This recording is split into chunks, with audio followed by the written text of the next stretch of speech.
Assalamu alaikum. How are you? Class 7. I hope you are all fine. Today our topic is forces in action. And topic जो आज हम पढ़ने लगे हैं उस टॉपिक का नाम है फोर्सेस एंड एक्शन। यानी प्रीवियस टॉपिक्स के अंदर हमने फोर्सेस के बारे में डिस्कस कर लिया था कि फोर्सेस क्या होती हैं। फिर हमने कहा कि ये फोर्सेस को हम मेजर कैसे करते हैं, उसका यूनिट क्या है, ये इन चीज़ों को हमने डीपली तौर पर डिस्कस कर लिया था। तो आज का जो हमारा टॉपिक है फोर्स सुन लें। फोर्स क्या होती है? किसी चीज़ को पुश करना या पुल करने के लिए जो ताकत लगाते हैं उसे हम फोर्स कहते हैं। तो किसी भी चीज़ को खींचना या धकेलना उसे हम उसके लिए हम ताकत लगा रहे होते हैं, उसे हम कहते हैं फोर्स। आज का जो टॉपिक है वो फोर्सेस इन एक्शन, यानी फोर्सेस का एक्शन कैसे काम करती हैं, तो इस बारे में डिस्कस करेंगे।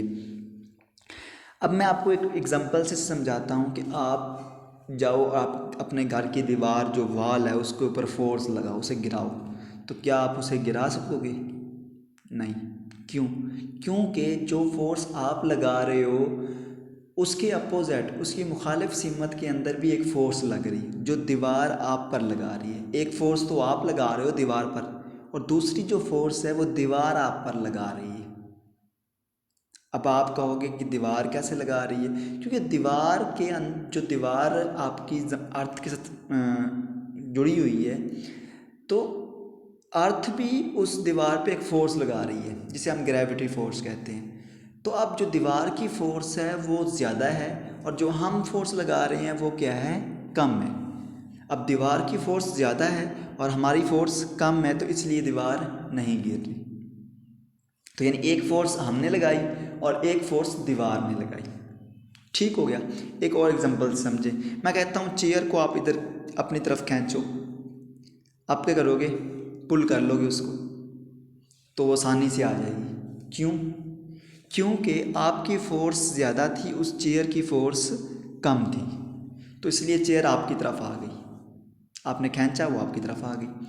अब आप एक छोटे बच्चे को कहो कि ये चेयर को खींचो, तो वो छोटा बच्चा कभी भी उस चेयर को नहीं खींच सकेगा, क्योंकि उस बच्चे की फ़ोर्स कम है, चेयर की फ़ोर्स ज़्यादा है। तो मैं आपको जो चीज़ समझा रहा हूँ, मैंने यहाँ पे डायग्राम भी बना के समझाइए। फॉर एग्जाम्पल एक ये ऑब्जेक्ट है और एक ये ऑब्जेक्ट है, यानी टू ऑब्जेक्ट्स। अब एक ऑब्जेक्ट ये इस पर फोर्स लगा रहा है और ये जो बॉक्स है ये भी इस पर फोर्स लगा रहा है।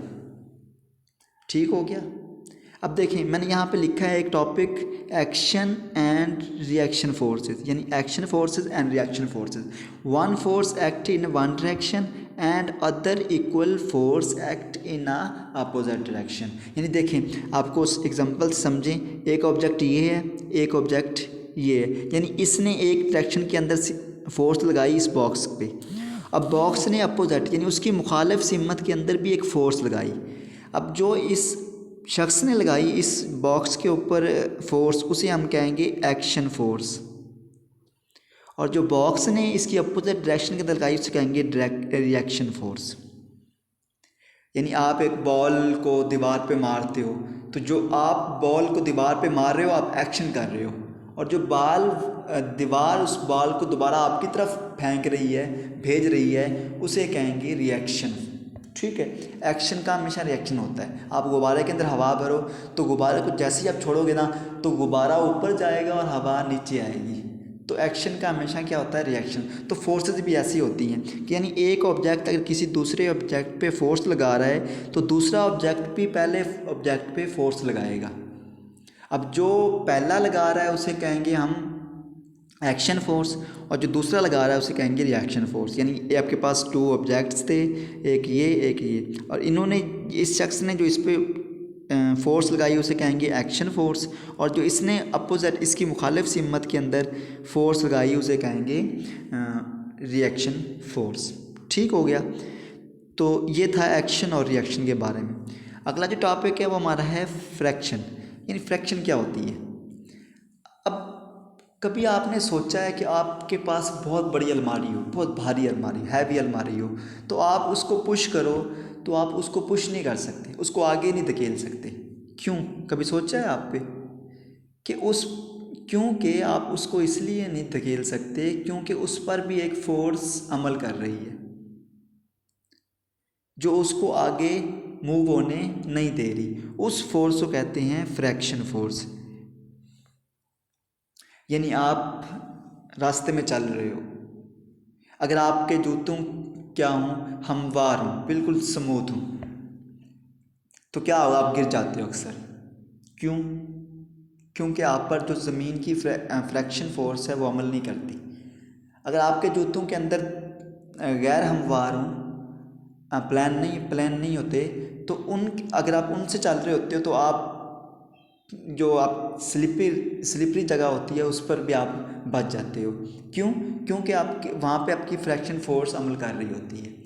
तो जो फ्रैक्शन फोर्स है उसकी डेफिनेशन सुन लें, is a force that result when two material rubs against each other और when their contact prevent sliding. यानी आपके दो ऑब्जेक्ट्स हैं, अब आप देखें ज़मीन पे चल रही हैं, तो जो आप भी ज़मीन पे फोर्स लगा रहे हो और ज़मीन भी आप पे फोर्स लगा रही है, तब जाके आप चल रहे हो। अगर ज़मीन की फोर्स ना होती तो आप गिर जाते, आप चल नहीं सकते। तो एक फोर्स आप लगा रहे हो और दूसरा जिस पे आप चल रहे हो वो ऑब्जेक्ट भी आप पर फोर्स लगा रहा है, उसे हम कहते हैं, जो आप पर दूसरा ऑब्जेक्ट फोर्स लगा रहा है उसे हम कहते हैं फ्रैक्शन फोर्स। अब फ्रैक्शन फोर्स को समझने से पहले आप इस बात को समझ लें, अगर फ्रैक्शन फोर्स ना हो तो आप लिख भी नहीं सकेंगे, परिंदे हवा में नहीं उड़ सकेंगे, आप ज़मीन पे चल नहीं सकते।